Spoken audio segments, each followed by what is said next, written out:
Kung bago ka lang sa channel na to at isa kang true-blooded Aldab Nation na nagmamahal po kila Maine Mendoza at Alden Richards, tama po ang channel na pinuntahan mo, kaya consider na kitang bagong subscriber. Welcome back mga ka-Aldab. Ito na naman po ang inyong lingkod, si Mr. Destiny. At syempre magbibigay tayo ng pinakamagandang update po ngayon sa social media. Po ngayon, ang pamilya Paul Carson sa Amerika. Hindi naman lingid sa inyong kaalaman. Pero bago tayo dyan magsimula at ibigay sa inyo yung mga magandang update, kumbaga babatiin ko po muna yung mga dumalo sa Quirino Grandstand sa El Shaddai Happy Christmas Reunion sa mga nag-overnight po doon.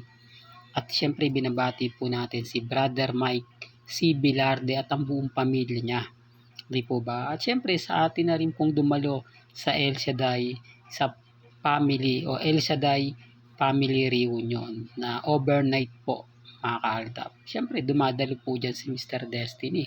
At syempre hindi ko na rin po, kumbaga kukunin ko na rin po itong pagkakataon, baka may gusto naman pong magbigay ng pang Christmas kay Mr. Destiny sa mga mami, sa mga titas, sa mga senior na kumbaga nakakaluwag, di po ba? Wala naman pong pilitan, nasa inyo pa rin po desisyon kung magbibigay po kayo o hindi, di po ba? Malay nyo may mga taong nagmamahal po kay Mr. Destiny, bigyan po tayo ng Christmas gift. Sabi nga po nila, share your blessing.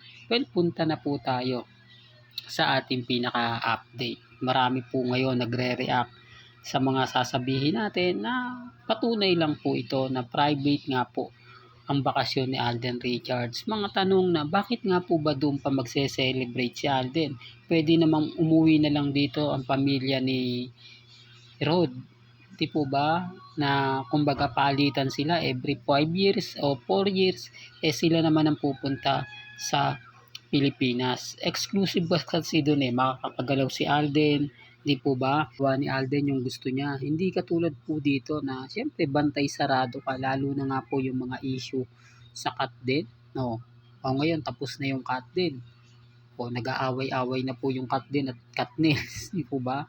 Na keso yung regalo daw po na ni Daniel Padilla, binato, hindi daw tinanggap. Siyempre, mga pautot na po nila yan. Tapos sinasabi po nila, hindi, para lang sa pelikula yan. Di po ba? Bumaliktad po yung sitwasyon, mga ka-Aldab. Dati ganyan yung sinasabi ko. Ngayon sila naman po yung nagsasabi na para lang sa promotion, kaya kailangan pakiligin uli yung mga cut din fans o cut nail fans. Common sense na lang po. Hindi naman po umamin si Alden Richards po ba? Pasensya na po kayo kung bakit ito sinasabi na update para lang po sa mga basag na. Patunay lang po yan na Aldab pa rin po malakas. Maghihiwalay man ng taon, tayo pa rin po yung matatag. Tayo pa rin po yung kampante. Di po ba kahit anong sabihin po nila, kahit anong ibato po nila, di po ba importante po tayo po yung panalo sa laban. Hindi po tayo natinag at never po tayong natalo. Di po ba?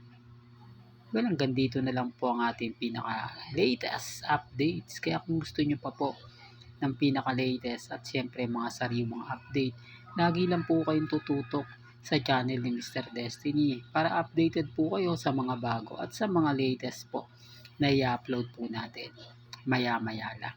Hanggang sa muli, salamat po sa panonood at pakikinig.